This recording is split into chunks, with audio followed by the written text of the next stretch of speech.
Man, it's Friday night, man. We got the screens all switched around. I'm going to get over here, man. That feels better. Welcome to the show, everybody. It's the Denver Bronco Roundup. It's Tuesday, man. And man, it's our premiere show, man. It's the show that kicked us off, man. Every Tuesday was the moniker for such a long time, man. And we appreciate everyone jumping in, being part, having some fun with us this evening. I am going to be one of your hosts. My name is Keith Brogman, but I got to say hello to everybody on the screen, and you got to say hello to them too. We'll start off with Mile High Albert Dutchy. How we doing, sir? Woo! It's a wonderful day again. It's nice and hot in here over here. At about 60% humidity. But here in the air conditioning, it is all nice and cozy. So let's have a wonderful show. Let's have a great, fantastic show, man. It's getting warm out there, man. We've been pretty warm where I'm at here in Montana, man, but it's about ready to break. We'll get a little bit of cooling trend, man, but we're going to stay hot right now. Head over to the Rocket Man, Trevor Salzman. Say hello, Mr. Trevor. Yeah, speaking of being hot, it's been like 100 degrees here for the past week. So I know exactly what you guys mean by the heat being what it is. Oddly enough, I actually went outside and was running in this heat a little bit. So it's definitely there's some positives and some negatives to it for sure. But excited to be here and can't wait to get started with our show. Humbling experience running in 100-degree heat, man. Willingly. Oh my goodness, yeah. Good for you, man. Go out there, get a little exercise. Hopefully it was willingly. You weren't running from anybody. You weren't running just to try to get to the show. I know that we're always running a few minutes behind. We appreciate everyone jumping in here, being part of it. Of course, we're brought to you by Rocky Mountain Sports Network and sponsored by Morgan Trinkets. But I got to get in here, man. Chat is starting to pop already, guys. So got to say hello to the posse, our good friends that come in and comment and have great questions and have been fantastic supporters and like and share and subscribe and check us out on Rocky Mountain Sports Network and check us out on Denver Bronco Roundup. We appreciate you guys so much. People like Michael Ronquillo, man. That's a fantastic looking jersey, Michael Ronquillo, saying good evening, Keith, Albert, and Trevor. Albert, do you think that's a fantastic looking jersey or what? Yeah, man. Absolutely. I think I got one of those as well. Anything you want to show off, Albert? Anything? You might as well do it, man. Get it out of the way, buddy. What you got? Look at that, man. Oh. Michael Ronquillo, Albert Mile High Dutchy, rocking the Bo Nix jersey. Both of them, man. They're like twins, man. Appreciate you jumping in here, Michael. Good looking jersey to you. Good looking jersey to you, Albert. Looking really, really good, man. Yeah, and not only that, I got a second one, and it's just for Father's Day. They finally came in. Over here, we have also a brand new Sertan jersey in the new colors. Nice. Getting the whole mix, man. You're one white jersey away, man, from having I think the whole scheme for this brand new jersey remake. This whole image remake that we've had, and we're about ready to remake things quite a bit, I think, here in the future. Michael saying my Bo Nix jersey is here. Speaking of that Father's Day gift, Michelle Knopper is coming in saying, "Evening, gents." It was her who gave it to me. I figured it might have been, so I figured I would let you have that moment there. And thank you so much, Michelle. Keeping Albert looking dasher. Pearl coming in here and saying hello. Jody's coming in and saying evening, gentlemen. Boy. I'm wearing my Knicks jersey, says Albert. Yeah, he was getting in the comments as well. Roy's coming in here, says, before you get into things, I want to extend my thanks to Trevor and the judge. There you go, man. Trevor and the judge getting all the thanks and praise. Trevor, talk about it. Yeah, because Roy was on Scoop's show, What's the Scoop, on Sunday, and I got a chance to comment and just wanted to thank Roy for everything he's done, along with the rest of our posse. Obviously, Roy's amazing, did a great job on Scoop's podcast. So if you haven't watched that, definitely go check it out. Roy, really appreciate you like always, and he messaged me on Monday as well, and just got a chance to thank him a little bit more, for us all. And I appreciate you, Roy. Great job on Sunday. Yeah, Roy, like I said in the comments or in our little message off to the side, I still need to go back and watch. Believe it or not, I've never talked about this. I was a huge NASCAR fan back in the day, and I got to watch the first few seconds, and you've enticed me. I got to go over to the K&K Sports Show, check out What's the Scoop, and check out Roy's guest appearance over there. Roy, hats off to you, man. I heard it was a fantastic, fantastic appearance. Patrick Wiltsey coming in saying good evening. He's got the cups of coffee. And if you guys don't know, Lion Coffee, man, if you're a coffee lover of any kind, message Patrick or just go to lioncoffee.com. Lion Coffee is the bomb when it comes to coffee. He provides me with my shipments whenever I'm in need, and Lion Coffee does. And they get me all taken care of. Patrick gets me taken care of, and it's fantastic stuff. So coffee lovers, enjoy. Pearl's not liking the orange as much as the blue, I guess. I'm sorry, buddy. We got Mr. Phil McLaughlin coming in. Appreciate you, Phil. Phil's been dropping stars. I'll have to double check to see if he's already dropping stars this evening. But he's saying, good evening, Keith, Trevor, and Dutchie. So who steps up at safety this year? I'm going to assume some stars has dropped because that's just the way that Phil's been rolling as of late. I'll double check that to make sure. But that being said, it's not a bad question, man. Let's keep this kind of short, man. We have a little bit of agenda, but we want to give Phil his love. Albert, who steps up at safety this year? Who are the starters? Starters, PG Luck. And I think we will see a surprise in Skinner. Skinner might be one of the starters. There you go. Skinner. And he has to step up because last year it wasn't not much. But this year he has the opportunity. And Simmons is gone. I don't think we'll see him back. There might be a really, really small chance. Yeah. But I think those two, I think we will have a fantastic duo there coming up. Locke and Skinner, man. That would be a pretty dynamic duo. And let's face it, man, I'd like to see Skinner step up. Trevor, what are your thoughts on the starting safeties back there? Who's stepping up for us? Yeah, I think, again, I think we'll see a rotation of these safeties. I think Brandon Jones is certainly going to get first crack at it. Again, I'm not a big Brandon Jones guy, but I think Brandon Jones will get a shot. But I also do think that VJ has different packages that he's going to use with this defense. I think PJ Locke for sure will get a chance. Caden Stearns, can't forget about him. I think Caden Stearns will get a shot as well. So I think we'll get a different mixture of rotational safeties in there when it's all said and done. Don't rule out Riley Moss too. If Riley Moss does not pan out a corner. Yeah, look at you guys, man, getting those guys that we're hoping step up, right? We're hoping that we can get more production out of these draft classes. One guy saying JL Skinner, the other guy saying Riley Moss. Those aren't the big names. Those aren't the guys who have been incumbents in as far as on this roster or part of the Denver Broncos for years.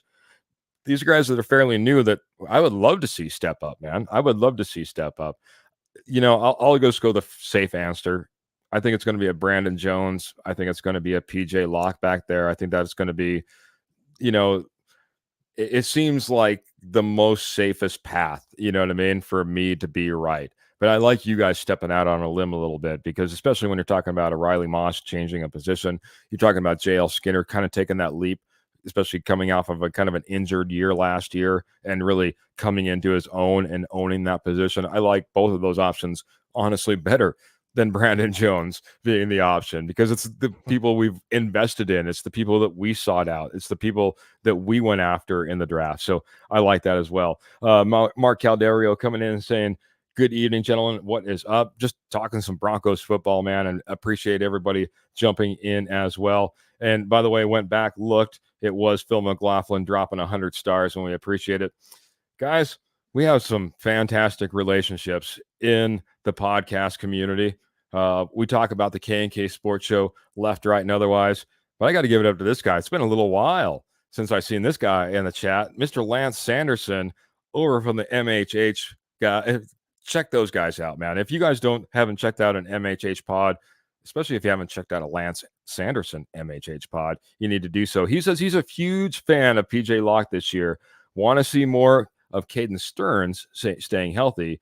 Give me the Texas duo on the back end. Yeah, keep that in mind. Those guys, we talk about those Oregon connections, right, Albert? But there are a lot of Texas guys in this defense for this defense. Keep that in mind as well. So, Jody saying Trevor loves him some Jones. Laugh out loud. And D-Rock's liking the jersey, man. That jersey is so clean. So I agree, man. That blue alternate, I went with the PS2 early in the season, man. And it's clean. It's tight, man. It's hanging up right now, but it'll be on later in the season. So speaking of fantastic, relationships in the podcast community, Mr. Kurt Valente, Kurt, K&K Sports Show, What's Up Broncos on Wednesday nights. Got to check those guys out. Saying, what's up, boys? It's getting close. Not close enough. Not close enough, Kurt. It's not close enough. But, man, that being said, I do want to get to I want to get to some thoughts, man, around this roster and what's coming right around the corner, man, because a lot of people had talked about, hey, man, we took the big cap hit. We'll be so good next year. We're going to have a lot of cap room. But then we have things like Cortland Sutton already kind of wanting to get paid this year. We have things like lurking contracts for all pro Pro Bowl type of players. And I wanted to get to all those as well and kind of talk about it. Roy Osborne saying, Lance, I love your shows. Yeah, like I said, man, check out Lance, MHH. You got to check those guys out. Hey, and we're getting off on a little tangent, but I'll give it a little bit of love. Big Jeff Gordon fan, number 24. Mark Calderio, I do want to get back to one of your questions, and Phil, I'll get to yours. And geez, I'm going to go ahead. Let's see. I want to. Okay, I'm going to go ahead and I'm going to throw Phil's up here because Phil keeps throwing down stars, guys. So I wanted to get to an agenda, but I don't want to get too off in the middle, I guess. So we're going to go ahead and we're going to hit this right now. Phil McLaughlin comes in with a great question. He says, guys, give me 3 players you are excited to see perform this year. For him, it's Nix, Tim Patrick, and Troy Franklin. So I want to go to Trevor on this one first, man. Hopefully you're prepped and ready. I know this isn't a whole lot of time. Get 3 guys you're really excited to see play this year. Who are they going to be, man? Well, I think one of them definitely got to be Bo Nix, right? I mean, this is kind of what Sean Payton's attached to. That's his guy. So a lot rides on what Bo Nix can do this year for the Broncos, of course. But Jalen McLaughlin's another guy I'm very excited about. I think this is a guy that I think is going to turn some heads. I think, he's just got a chip on his shoulder this offseason, just hearing what he has to say. I love hearing what he has to say. And I'm going to say rebounding year from PS2. I think PS2 didn't play all that well last year, and I think he's capable of playing better and within this defense. And I think that he's due for a breakout season at some point in time, and I think he needs to be huge for this defense this year.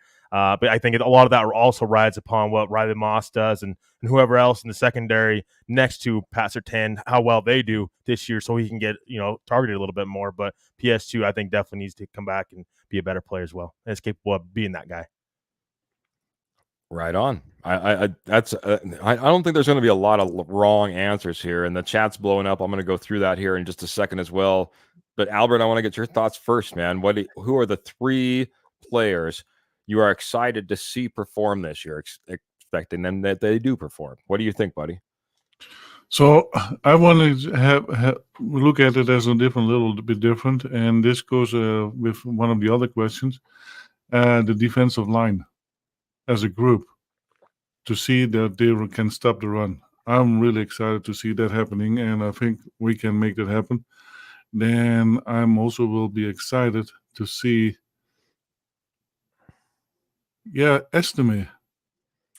I want to see Estime, and I'm excited about Estime, but I cannot leave out. I'm a big fan of him, Quinn Minus, because I think it is a joy to see him every time. He plays always with heart and with full of passion, and I hope he's going to continue to do that. And I'm really excited to see him again. I like it. I like it, man. Quinn Miners is kind of become the heart and soul of that offensive line. You think it would be a guy like Garrett Bowles, but I really feel like Miners carries that torch in more ways than one. I'm going to go ahead and get to the comments and get some answers from Phil from around, YouTube, Facebook. Appreciate everyone chiming in on all platforms. We appreciate all the likes and shares and subscribes on there as well. D-Rock says Knicks, Tim Patrick, Riley Moss for him. We have Kurt Valente coming in and saying Bo Nix, Audric Estime, and Marvin Mims. Wow. Jody, Audric Estime, Barry Baron Browning, and Bo Nix. Man, you guys are like all coming up with fantastic answers. I got to get this one from Lance. He says, spoiler alert, Troy Franklin film piece hits here soon. So watch out for that from Lance. If you guys are some MHH fans and some Troy Franklin fans, you want to be checking that out from Lance. Boy. Oh, got to get this one in real quick. It says, this is Jen over at the K&K Sports Show. I'm like reading exactly what it says. Jennifer Mulvaney Valente. Are you in trouble? No. Hi, guys. It's almost bedtime for me on the East Coast. Got to share my bed with Sean Payton. And Bo Nix. And Bo Nix. And Bo Nix. Yeah. If you want the rest of that inside joke, check out Let's Talk Broncos on the K&K Sports Show. You'll get it quite quickly. Appreciate you, Jen, coming in here. Enjoy snuggling up with Sean Payton, Bo Nix, and your hubby as well, hopefully. Maybe he's on the couch. I'm not sure. Could be. Sometimes he is in the doghouse. Yeah, sometimes the hubby's getting the doghouse. Oh, man. All right. If I had to choose my three to answer Phil's question, and I appreciate great conversation, Phil, it's got to be Bo Nix first and foremost. You need that combination to start working. I'm going to go a little bit different route. If Greg Dulcich goes out there and is your tight end one, we need a tight end one. And I know that a lot of people are hoping for Lucas Kroll to be that guy, but Lucas Kroll has, clawed his way up to where he's at. Now, can he claw his way all the way to the top where a Greg Dulcich was picked? I just like Greg Dulcich to work. So tight end, got to make that work. And then I don't know who it is, but it's the center. The center has got to perform. It's the one weak link, if there's going to be one, I guess, for this offensive line, because it's the unknown. I feel like I know what I can get from a lot of these other guys, and you can kind of game plan around their strengths and their weaknesses. But right now we have a complete unknown at center. That guy has to come in here. If he performs, then the run game goes well.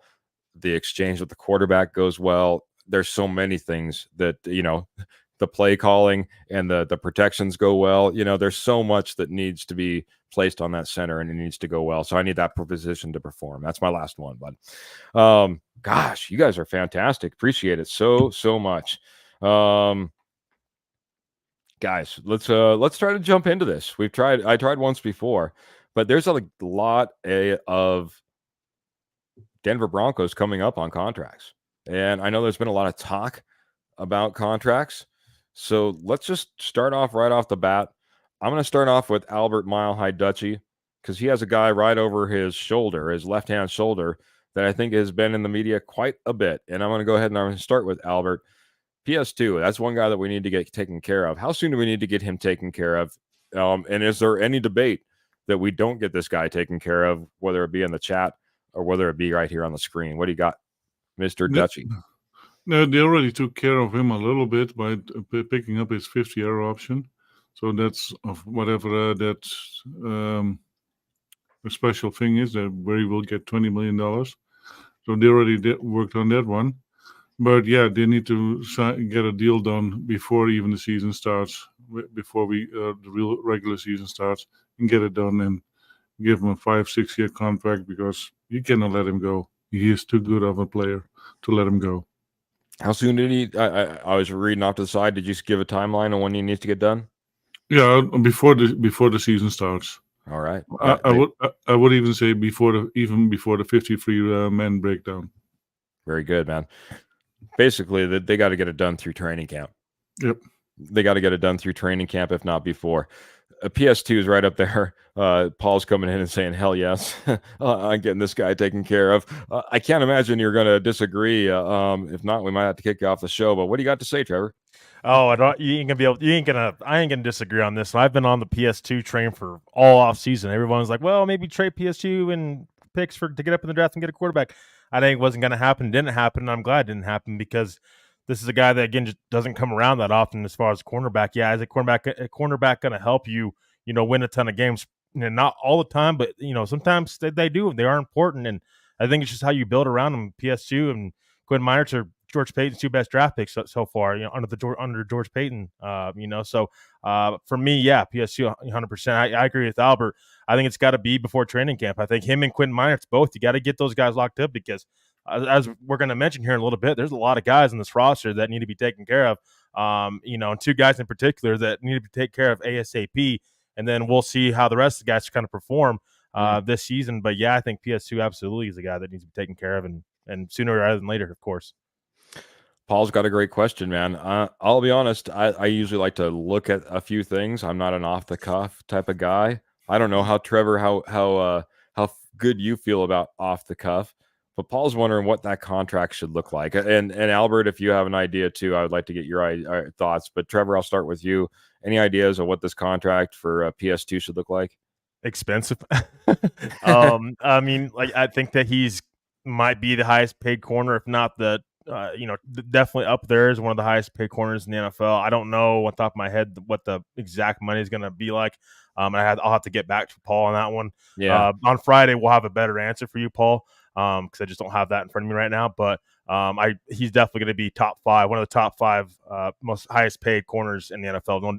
No doubt about that. I just don't know exactly what the contract will look like. So we'll get back to you on Friday with the numbers of what it possibly can look like. We'll never have exact number because we're not there making him the contract offer, but right around probably what he might get. We'll have that for you on Friday. A little bit better of a more accurate numbers for you.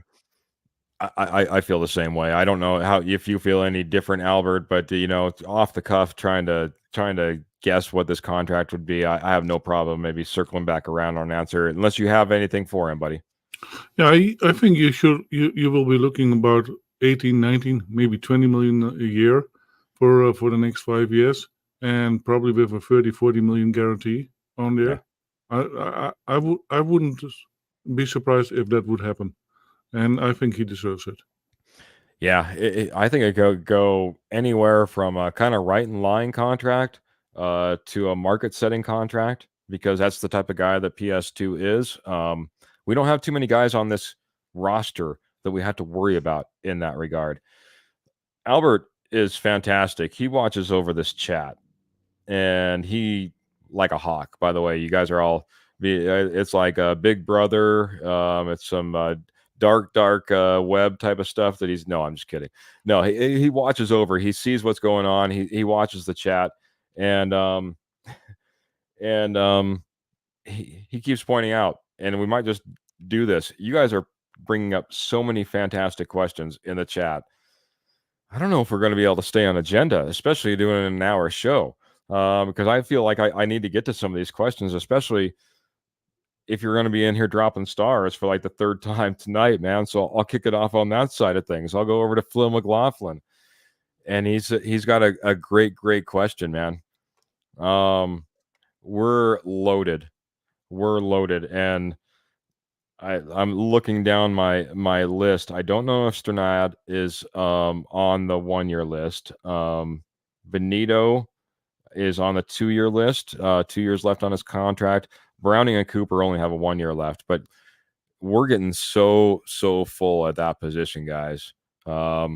He's wanting to know, man, who goes? Browning, Cooper, Benito, Sternad. We might be able to keep them all this year, but at the end of this year, it's not looking like we keep everybody. Albert, yeah, if you had to pick one of those names that has to exit out the door, who exits stage left? I don't think any of them will go. I think Sternad will go more as a regular linebacker, inside linebacker, because he is pretty decent at that position, and I think we could use him if he stays healthy. If he doesn't stay healthy, if he doesn't come through training camp and he doesn't practice fully, I wouldn't be surprised to see him go. But I think to keep him as an inside linebacker, yeah, you would not be wrong with that one. Very good. Keeping them all. Everyone's getting paid. And there'll be some tough decisions as you go down, and especially with draft picks and stuff like that. If that's where the direction you're going to go, keep in mind we just got a guy, with a little bit of pedigree right out of Utah State that would like to get an opportunity as well. Trevor, what are your thoughts, man? When we start talking about those four names, I'll bring it back around to Phil's question: who goes? Browning, Cooper, Benito, Sternad. What are your thoughts, buddy? Well, Sternad's more of a special teams guy, so he doesn't on defense side of the ball. He's not going to be your guy that you're going to count on to get to the quarterback. You have to keep in mind special teams rules and everything like that. He is on a 1 year deal, by the way. Benito's on a 2 year deal, 2 more years left on his deal because he wasn't a part of the 2022 draft class. But what guys are going to be free agents are the 2021 draft class. So that's Baron Browning, Jonathan Cooper were a part of that cost, and so was Pat Surtain and Quinn Meinerz. For me, Baron Browning, just his injury concern for me is a big one. I would be hesitant to pay that. Honestly, I think he's a guy that has upside, but just has not lived up to it to this point. I would just play it out with him and see how he plays. Jonathan Cooper, out of all those guys, would probably be a guy I'd be willing to pay. It just comes a question of how much does he want, per year. That would be what I would be wondering. That's the question I'd be wondering. I think he was pretty solid for Denver last year. Is he ever going to be a Batman? No. But I think he could be a nice Robin, maybe a nice, number 3 on this team as far as in your edge rusher room. He's never going to be your number 1, not in my opinion, not unless he breaks out this season. Just last year, he just wasn't that guy. But he did get better, and he was on the field. So I like Jonathan Cooper quite a bit. But need to see strides from Nick Benito also. I think, this all depends on, do you see strides of Nick Benito as far as in the running, stopping the run? Cooper can do that, as far as in coverage, Cooper can do that for you. Can Nick Benito step up and be that guy a little bit more? I'm not sure up to this point. We haven't seen it. Jonah Ellis, just a lot of questions with him. I think he's a guy that can get after the quarterback, but I did question the pick quite a bit, and I'm still going to stick with that a little bit. Another guy that's got injury concern. So out of all those guys, to answer the question, Jonathan Cooper would be a guy that I'd probably be most intrigued to keep around. Yeah. Now, if you're asking me who goes versus who I want to see go, those are two different questions, because I think me and you are kind of barking up the same tree there, Trevor. Who I think goes is, I think it's going to be Cooper and Sternad. I think both of those guys are going to, one probably just not, be exiting off the roster in a Sternad. I think we've given him so many chances, and unless he really, really shines his training camp, stays healthy, he's got a big uphill battle, even though we're not very deep at that position. I mean, he needs, we're going out there, we're bringing in guys, we're signing guys, we're bringing in UFL players, you know what I mean? We're trying to find solutions when it comes to the linebacker type of position. That being said, I would love for Cooper to stay around. I think he has more motor. He's one of those dogs. I think he's gotten better every year. I think he proves himself literally every time I think I see him on the field, especially when I'm down there at training camp. I love what he brings. But I think they're going to keep Benito over Cooper. I think Benito has been rumored to have once again taken another step forward in this offseason and looking even better. If that's the case, that's what we needed, and that's might put him over the top at that point. But it's going to be tough to keep them all, Phil, and that's a fantastic question. I would. I think unfortunately for Sternad, we haven't got to see him in so long. Most people are just willing to just go, "Yep, we're done." Go ahead, buddy. No, so you want to keep Browning and Benito? I mean, Benito's going to stick around because he's on his rookie deal, but I'm talking about like Browning or Cooper. You're keeping Browning over Cooper? I think the Broncos will keep Browning over Cooper. I like Cooper over Browning, but I think the Broncos will make that choice to go Browning over Cooper. That's just my gut feeling. That's again. Read into it what you want. I don't know. I got my tea leaves out earlier, whatever it happens to be. But that's just my feeling. I like Cooper though. I'm in agreement with you. And Cooper was the sack leader last year with 8.5 or 9 sacks. Yeah. And Benito with 6.5 or 7. Between the two of them, he had 16.5. Yeah. I just don't know that you can keep relying upon Browning. At some point in time, you got to turn that page. He just can't stay healthy for a full season. If he can stay healthy, he's got out of the two, out of Cooper and Browning, he's probably got the highest upside. But if he can't stay healthy, he'll never reach that upside. So I'd rather take Cooper, who's a guy that's going to be there, depending on the price, of course. But he's going to be that possibly that Robin or that third edge rusher for you. You'll have Benito. You're still going to have Jonah Ellis. You're going to have other guys who, by that time, you're hoping steps up. But you're still probably searching for that Batman edge rusher because I don't know if Aaron Browning can be that guy. He could possibly be it. Again, just got to stay healthy. It's just been a big problem for him. Yeah. Comment on the screen from Paul coming in. He's over on YouTube saying, I love Cooper, Agent Zero, and I love that as well, Paul. Fantastic comment. You know what else I love? I love Morgan Trinkets. Morgan Trinkets is your place for Southwest Jewelry, Southwest Pottery, and Estate Gold wholesale prices, guys. They were once a nationwide company, and they have over 33 years experience doing this. But now, things change. They've shrunken down just to a fantastic area. That's northern Colorado. That's southern Wyoming, and they do amazing shows all throughout that area. How do you know what shows they're going to and what fantastic products they have in Southwest Jewelry, Pottery, and Estate Gold? You head on over to their Facebook page, which is Morgan Trinkets, believe it or not. I'm going to go ahead and I'm going to drop that link here in just a second. But if you head on over there, like I said, you can check out all the places they're going, all the shows they're going to go to. And by the way, if you sorry, trying to do things in the background. If you want to make a purchase over on their fantastic Facebook page, guys, it's free shipping for anything over $50, and they transact through PayPal. Now, if you check them out at one of their amazing shows, all major credit cards are accepted as well. So check out Morgan Trinkets. By the way, if you like sterling silver, 100% sterling silver, they have pieces starting at $10 going all the way up to $2,000, as well as that Estate Gold, as well as that Southwest Jewelry and Pottery as well. So check them out. That's Morgan Trinkets over on Facebook. Morgan Trinkets. Check them out today. They're a fantastic sponsor. And by the way, you guys have been amazing supporters. Amazing supporters. I've been getting feedback from Morgan Trinkets, a.k.a. Pearl, about how great you guys have been. We appreciate that so much. I want to get to another question from the Posse guys. Kurt Valente, this came in from a little bit earlier, so I appreciate everyone that's stuck around and getting their questions answered. Now we'll work backwards through this chat. But Kurt says, here is my question of the night. If there is one player on this Broncos team that plays on a Pro Bowl level that would shock you, who would it be? Who is the Pro Bowler that gets selected for the Denver Broncos that you're like, didn't see that one coming? Didn't see that one coming.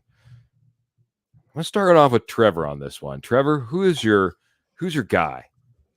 Yeah, so I may upset a few Bronco fans with this one, but I'm going to say Bo Nix. He'd be a little surprising to me to be a Pro Bowler year one, just because, not that he can't do that, but it's because for me, it just the leaps and bounds to be a starting quarterback from going from the college game to the NFL game is a big jump.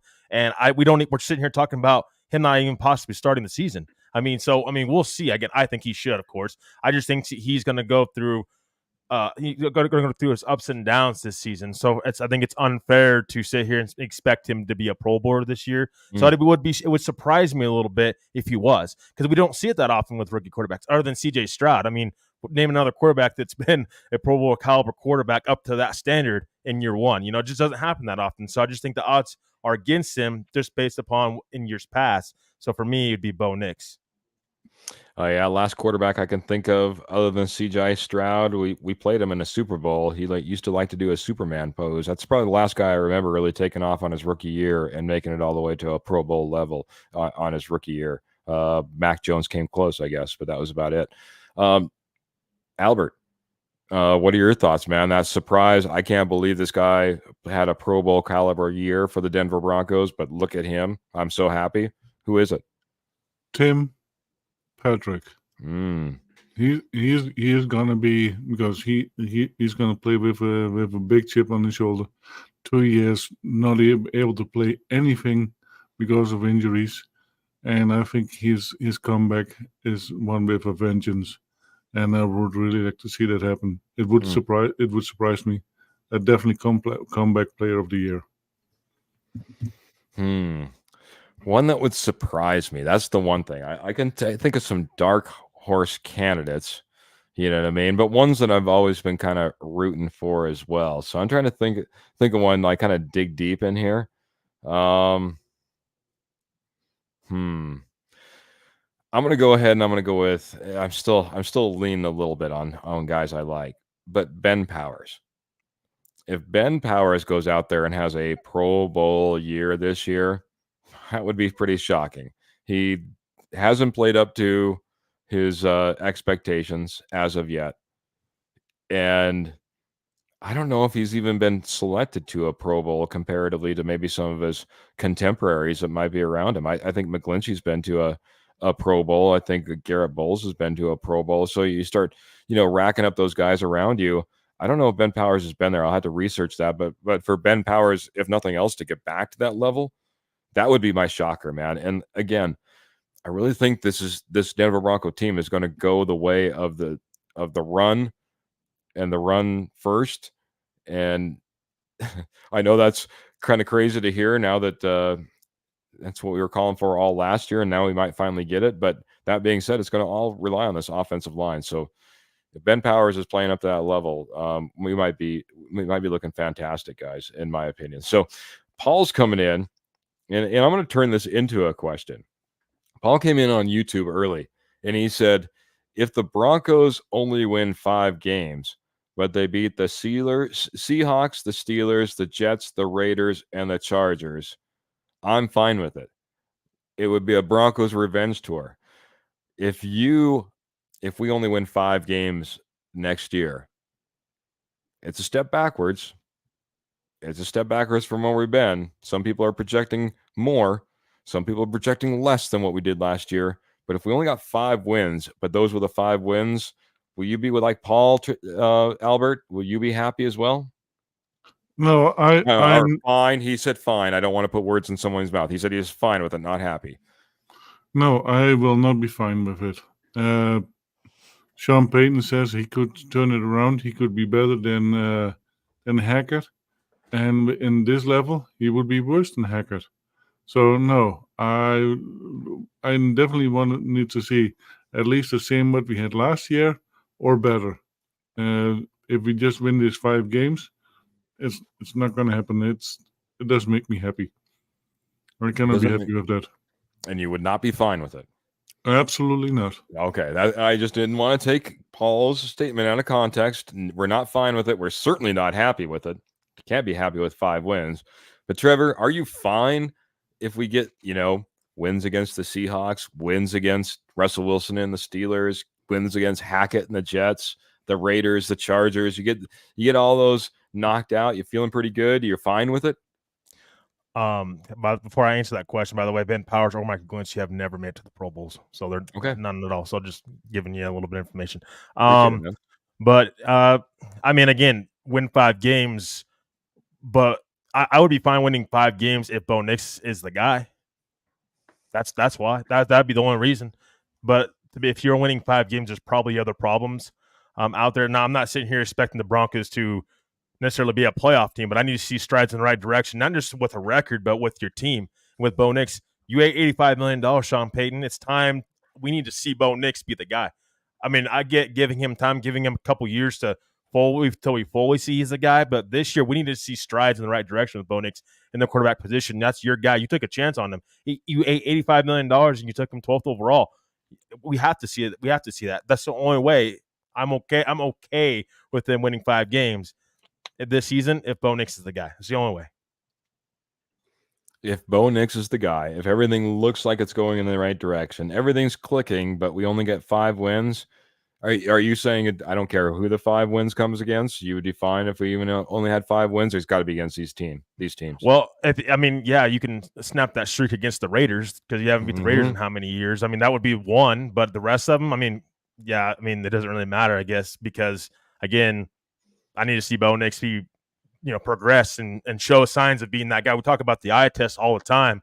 With the eye test, he's got to pass that this season. Maybe not the stats, but the eye test he's got to pass this year. Yeah. Regardless how many wins this team has. No one's seeing ghosts out there, right? No. Can't be seeing ghosts out there. Nothing against any other quarterbacks that could or could not be on our roster. I digressed. We got a question from Mark Calderio, man. It requires some thinking cap here, guys. Mark Calderio came in and had a fantastic question. He said, question will be your starting front 7 on the defense. Man, we've made additions. We've changed this defensive line. Ain't your 2023 Broncos, I can tell you that. Albert, you're the one who pointed this question out. You're like, man, we got to get to Mark Calderio. I think it was a great question. So I'm going to go to you first on this, man. I see you maybe even studying some depth chart information as we speak, man. So who do you got in your front 7 lineup, bud? Of course, Zach Allen. Franklin Myers. Like it. He could be in there. I think Matt Henningsen as a rotational player. Let's see. Then we have Jones. I think he still will be in there. So you got your front 3 there, and Allen, Jones, and Franklin Myers. When you start talking about that linebacker core, who you obviously Singleton. I'm sorry, I don't mean to take words out of your mouth. Who you liking in that linebacking core and edge rusher? I don't want don't take Malcolm Roach out of the picture either. Yeah, I know it's tough. So definitely those 4. Then we have the Singleton, of course, as one of the linebackers. Yep. I see Drew Sanders as one of the options as a linebacker, inside linebacker, and then the guy that we drafted, Jonah Ellis. Jonah Ellis as one of those linebackers. Yep. There you go, buddy. Trevor, lots of different options. Like I said, we haven't even talked about an Angelo Blackson in quite some time on that defensive front. It's tough to pick out this front 7. Training camp will dictate a lot, but who do you got starting right now? Yeah, and keep in mind, some of these guys are going to be rotational guys as well, especially when it comes to a defensive tackle with Roach and DJ Jones, and then also with our edge rushers. There'll be a good rotation in there as well to what best fits what play might be ran against the run or the pass. So it's going to be Zach Allen, DJ Jones with a mixture of Malcolm Roach, Jonathan Franklin Myers, of course. I think Jonathan Cooper, again, this rotational, so keep it in mind. Alex Singleton for sure. And then one of Jonas Griffith or Cody Barton as of right now. And then I would say Baron Browning and then Nick Benito, different packages and different sets, depending on the downs as well. And again, just against the run, because you want to play these guys' strengths, right? Benito's not very good against the run, so you're not going to play him on first down. Be like 3rd down situations. He's your edge rusher. You want him to get to the quarterback. So that would give you a pretty good idea. just with different mixtures in there. Maybe Henningsen, as well, just depending on, again, injuries to just different situations. Depending, it's going to be a different rotation of guys. The starting front seven, that would be it. We at Zach Allen, DJ Jones, Franklin Myers, Cooper, Singleton, Barton, and Browning for me. Right on, buddy. I like it. I'm going to go slightly different. I won't go. I know there's a lot of rotational pieces, man. So I don't want to. I'll try to keep it clean. I think it is Zach Allen. I think it is Franklin Myers. The toughest one along that starting three for me is that nose tackle. But I'll go ahead and I'll give DJ Jones the nod right now. But I could see Malcolm Roach taking that spot from him as far as a starter. But right now, Zach Allen, DJ Jones, John Franklin Myers. You got Jonathan Cooper on one side. You have Alex Singleton, you have Jonas Griffith, and you have Nick Benito. That's my starting seven. Again, there's going to be rotational. Don't think that Baron Browning's not going to hit the field, but Nick Benito, I think, is going to be my starter over a Baron Browning to begin with, or over a Jonathan Cooper. Jonathan Cooper's going to get the nod there as well. So I know that's kind of speaking out of both sides of my mouth, because I said that I think that Baron Browning could possibly be gone, but I am talking more like next year, guys. So we'll see exactly how it all plays out. But great question, guys. Posse has been popping. Fantastic questions left, right, and otherwise. I've been scrolling backwards, so now I don't know how far forward I have to go to get to everything else you guys have been talking about. I appreciate everyone jumping in here. Albert, you had a statement or a thought, bud? Yeah. Do we know more about Iyome Uwazurike? Is he still? Yes. Yeah. Yep. He's coming back, man. This is kind of what I spoke to. I was over on the K&K Sports Show. We talked last Friday night. I kind of mentioned this. We have a ton of B graded players if I was on a report card, right? We don't have a ton of A or A plus players, in my opinion. We don't have a lot of like C minus, D minus type of players, but we just have this glut that are all the same grade. And every time you turn around, it's like, well, what about Uwazurike? Well, yeah, Uwazurike looked good. He looked like he could be right in the mix last time we saw him. So why wouldn't we think that he would have a shot? Yeah, you're right. Because none of these guys stand out, and none of them are so horrible you can just absolutely write them off and say, Albert, what are you talking about? Why would Uwazurike get a chance? No, he absolutely has a chance, I think, when he walks back in. Am I talking out the wrong end there, Trevor? What are your thoughts?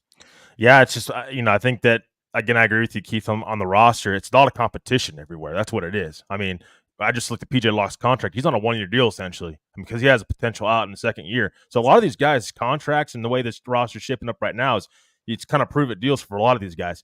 You got to prove that you can play this year or you're gone. That's what it is, honestly. On both sides of the ball, offense, defense side of the ball, special teams, the whole roster seems like, other than the rookies and, second year, third year guys, it's a lot of prove-it guys. It's a prove-it year for this team, honestly. And, I agree. Uwazurike, we'll see. He hasn't played in a year. So I think when training camp comes around in preseason, you start seeing some roster cuts, because we always see surprising cuts in there. So I think we'll get a better idea of what this defense and this team is going to look like when roster cuts start happening, because we may see a couple of surprises in there as well. Just because we see that usually every year we see somebody that we wouldn't expect get cut. Yeah, maybe that'll help us out with our original agenda and trying to figure out how all these guys get paid. But we're going to save that again for another day, because you guys have been fantastic. Like I said, what a great night talking Denver Broncos. Again, keep in mind, guys, you can find us multitude of ways. Denver Bronco Roundup on Facebook, Rocky Mountain Sports Network on Facebook. You can check out the Rocky Mountain Sports Network website if you'd like. We'd like that as well. There'll be some new articles. I know I've been teasing. I promise I do have ideas and thoughts and plans in the works, and some good ones. So look for new stuff there as well. Over on YouTube, Rocky Mountain Sports Network, we appreciate your love and support and your sharing and your subscribing over there as well. So thanks for everyone that's been jumping in here and being a part of the show. Pearl's already signing us off, but we're not quite out of here yet. We got a few more minutes, Pearl, but it has been a great show. I absolutely. Wow. Now I'm almost at a loss of words of where I want to go next, because I think we got to a lot of the questions, unless you guys saw the one that you needed. And if not, go ahead, buddy. Jody has a question. Jody has a question. If you see it, go ahead and read it, and I'll see if I can catch up with it. What 3 running backs make the 53? Yeah, I just found it. There you go. Well, you found it, buddy. You've been thinking about it. What are the first 3 on the 53? We can have a few guys stashed on that practice squad. We might have to let a guy or two go. Who knows? But who do you got making that 53, bud? I really hear that McLaughlin and Estime are really stepping up and making a little bit of a show for themselves, a name for themselves, and that Javonte, how sadly it is not doing as well.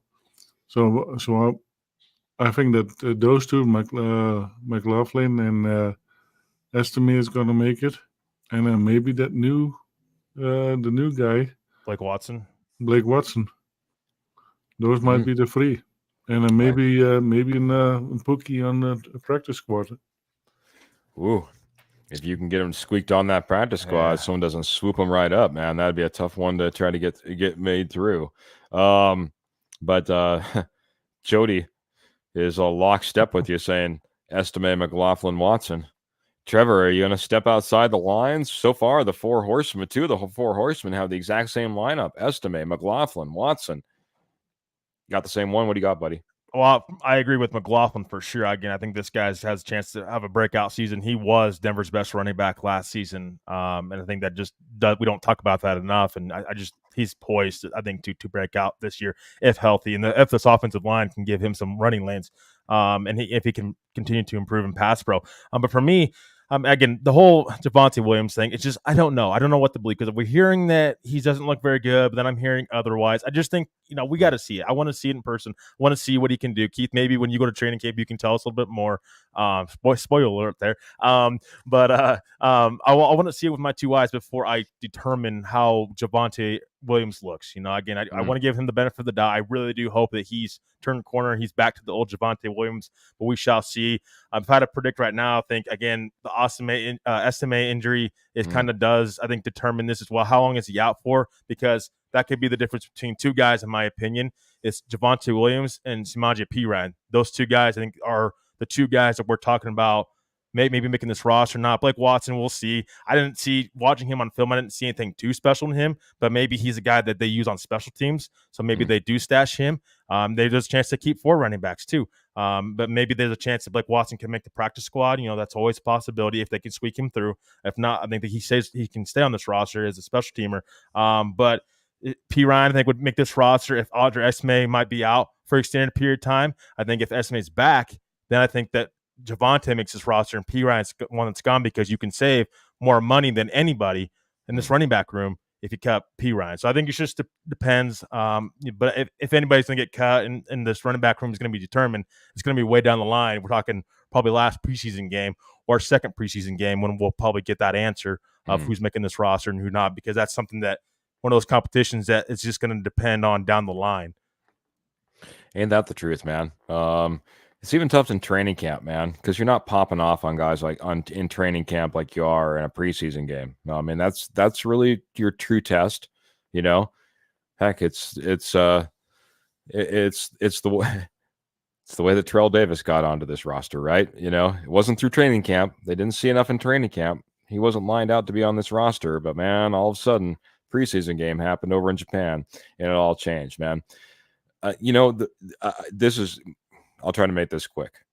I think if I was going to get my little magic ball out, my genie hat, whatever it happens to be, I think they bring Estime back so slowly that nobody gets a look at him, and possibly even put him on an IR to return, early in the season, just so they can stash him and not have to worry about a 53-man roster.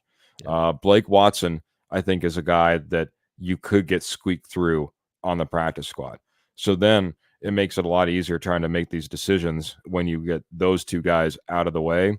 And then I think, at that point, McLaughlin, you're going to have room for. You're going to have room for Javonte, and you're going to have room for P. Ryan at that point, right? Am I missing anybody? Anybody big? Did I miss anybody? No, I don't think so. At all. So that way, I think that you can get all 5 guys kind of on here. I love your idea though, Trevor, too, of hey, Yeah, you forgot special one. teamers. Who do I got? Tyler Buddy. Oh, Tyler Beatty. Yeah. Yeah. Well, as much as even Sean Payton said to him, "Hey, we need to get guys talking about you." Kind of similar to what he was talking about with Lucas Kroll. What did he say? Oh, we don't need you coming back to these mandatory mini camps. I'm sorry, these. What am I talking about? Not the mandatory mini camps, but before that is the Volunteering. volunteer training camps. He was having them, those guys that didn't get enough playing time are usually brought in as extra bodies so that they can have these voluntary training camps and have enough bodies in there to work. And he's like, we need to make sure that you don't have to come back next year to one of these, right? That you get the waiver, right? That you don't have to come in until it's mandatory, or like with the big boys, right? But it's going to be tough. It's going to be tough. But at the same time, Tyler Beatty, I've heard, has looked good at times. So man, it's a mixed bag, man. But if I had to leave one out, I would leave Tyler Beatty out. If it's a guy that has to work back around onto your practice squad, I feel like it's a guy that no one's clamoring for across the other 31 teams in the NFL, man. Whoo, boy, man. What a fantastic show, man. This is as good a spot as other. I just wanted to make sure that Phil didn't do anything crazy like drop stars or anything. He says, could we not see Watson as a special teams guy? Yeah, and I think that's where Trevor was getting at as well. If I don't know if that came in before or after, but absolutely. I think that's a great way to squeak this guy onto the roster. And especially, again, I have no idea. We're going to probably talk about it in the next 5 weeks, guys, but what this kickoff return is, how it's going to change what that return team looks like, what that kickoff team looks like. You know what I mean? Again, you don't have to have guys that necessarily can fly all the way down the field and be gunners. You need a guy that within 10 yards can lock a guy up and get a good block on. And that's a whole different animal. So it'll be interesting to see exactly who makes it and who doesn't, and who's more valuable. Not just the return guys, but I'm more worried about those front line guys as well. So it's gonna completely switch it up. Go ahead, buddy.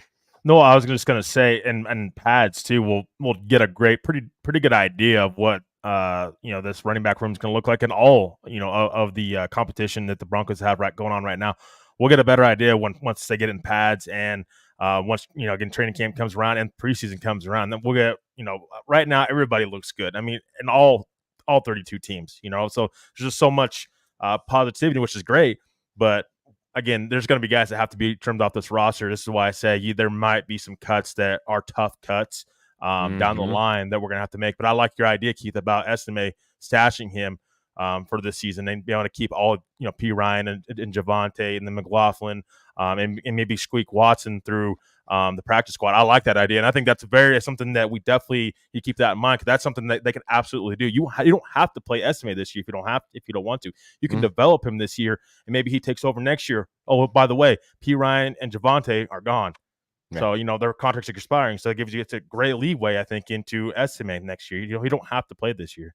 Or you get 4 games, 6 games into your season, he's available to come off of your IR, and you're looking around at your running backs that have played 4 or 6 games and go, you know what? Javonte's expendable. You know what I mean? We'll send him down. We'll bring Estime up. He needs to come off of IR. We need a spot. You know what I mean? You can start playing the roster Olympics at that point and trying to figure out exactly how you want to get it done. So Paul's asking if we trade Pookie. I know that the fourth horseman, who isn't on the screen right now, the Judge Jody Moncrief, is very much about thinking that Javonte is going to be a Dallas Cowboy. So there is that opportunity, I believe. Trading Pirine after some running back injuries, that's what it would take, in my opinion. I don't think anybody's necessarily clamoring after Pirine for any value at all necessarily. I mean, you guys can say different if you'd like, but I don't think Pirine is nearly as tradable as Javonte. Thoughts there? Go ahead, Albert. And I think Pirine had a really good run last year, a pretty decent run. He is a good blocker, and I think the others could take a little bit of lesson from him. But yeah, except for the big beard that he has, nothing compared to yours, of course, Keith. But yeah, I think that except for I think Pirine is going to be a goner. He is going to be too expensive. We need to save some money, and I think that will happen. Yeah, there is some savings to be said, and letting P. Ryan go out the door, it would be not surprising to see that happen. Trevor, Phil thinks, God, even Trevor could look good running around in shorts and giving high fives. Phil's taking shots. I guess so, I mean, man. I would be on offensive lineman and defensive lineman or tight end because that's the only positions I played. So technically I wouldn't be running around too much unless we're doing conditioning. I'd be more blocking than anything. So yeah, I mean, but yeah, Phil. Phil, I see how it is. No, I'm just kidding, Phil. Phil, I'll be honest. I think for me or for Trevor, I can't speak for Albert because he's kind of an athlete. But if we're running out there in training camp, we're running because we're bringing water bottles out to the players whenever they need it, and getting back off the field as quickly as possible. Picking up random pieces of equipment, stuff like that. Well, to be fair, I just did run like an hour ago before our show, so I mean, I actually was out running around. I just wasn't giving high fives. There you go, man. Well, add it to your routine, man. I'm sure some people would be happy. Give some high fives, man. All right. Yeah, right. With that, man, we're going to get some high fives, I imagine, to some fantastic show supporters, some fantastic watchers and listeners. And Albert's probably also going to say goodbye to y'all as well. But Albert, let's get on out of here. What do you got for us, bud? I thought we had a fantastic show. We had a little bit of an agenda, and I think we only addressed it maybe 2 or 3% of the agenda that we had. And guess what, guys? This is what it is all about. You guys in the posse, you make our show happening because we have an agenda and we don't even have to go stick with it because we have so many good comments and questions so that we can have a wonderful and fantastic show. Keep it up because we really, really love it. And I want to give thanks to Michael, Michelle, my lovely wife, really good shirt giver, Pearl, Jody, Roy, Patrick, Phil, even the Mrs. Brachman was watching. Mark, D-Rock, Lance, Kurt, and then the better half of Kurt was there as well. Paul, Clayton, Scott. And if I did forget anybody, I don't think so, but really, really enjoyed having you on the show today. It is always very, very wonderful to see all the comments and the questions. Keep it up. Thank you, thank you, thank you. I know that if I was doing this, Albert, there is only 2 other names I would have. And that would be you and it'd be Trevor, man, because I appreciate you guys as well. But yeah, absolutely. The posse was amazing. Fantastic. We chucked that agenda pretty much right out the window because you guys ran the show and you ran it with fantastic questions, great topics, some mind benders that we'll have to get back to on Friday as well. But hey, Trevor, we got to say goodbye, man. What do you got for us before we get out of here? Yeah, I just want to thank Phil for dropping stars once again. Phil, you're amazing, and love joking around with you as well. Just great, and everybody in our posse, just great. Honestly, guys, this is what we do. We come here each and every show for you guys and prepare. And I mean, again, we just want to be here for you guys as much as possible. And just better is yet to come. We have a lot more to come for us, and just continue to tune into us and continue to believe in us. And we're going to continue to bring you guys great content. And just want to thank you guys for everything that you guys do. Roundup Royalty is the best. So just thank you guys for tuning in tonight, and we'll be back better than ever on Friday. I love it. I love it, man. We will be back. I don't know if better than ever. Better than ever. Better than ever. Ever? Oh, better than ever. That is the coach coming out. I mean, I'm trying to coach this stuff. Well, better than ever. No, I always want to be like, best in 3 months. But now you've set me up for best ever. Better than ever, man. Not so best the ever, word better than ever. Better than ever. All right. It is so much gooder. It is much gooder on Friday nights, guys. Gooder. Make sure to check the Much Gooder show on Friday nights. No. Albert coming in with English grammar jokes. I appreciate it, man. You know what else I appreciate? Paul's coming in, and I hope you're right, Paul. He says he's getting himself some trinkets over at Morgan Trinkets, is what I'm guessing. And Paul, we appreciate that support as well. That being said, we do got to get out of here. I do want to thank everybody that was in there. Phil, who was dropping stars, old school friends like Michael Ronquillo, like Kurt Valente, like Pearl, new faces like Paul, like D-Rock, like Scott, who I didn't even get to, Scott, and I owe you some screen time, so please come back on Friday. I don't even think I put one comment on there, but I'm looking at one right in front of me right now, so I apologize, Scott. Boy, we appreciate you guys, all the love that you should give us. We come on every Tuesday, every Friday, 7 p.m. Mountain Standard Time. We're live on Facebook. We're live on YouTube. We appreciate all your love and support, all your likes, shares, subscribes, making sure that you're notified when we go live, because sometimes we're not quite on time. One of these days, we're going to be early and shock you all. So make sure you're subscribing, all right? That being said, appreciate you guys. See you all on Friday night. Have a fantastic week. We're going to get out of here like we always do. Make sure you keep your boots in your stirrups, keep your guns in your holsters, and of course, keep the Broncos in your heart. We're out of here, guys. Have a great night.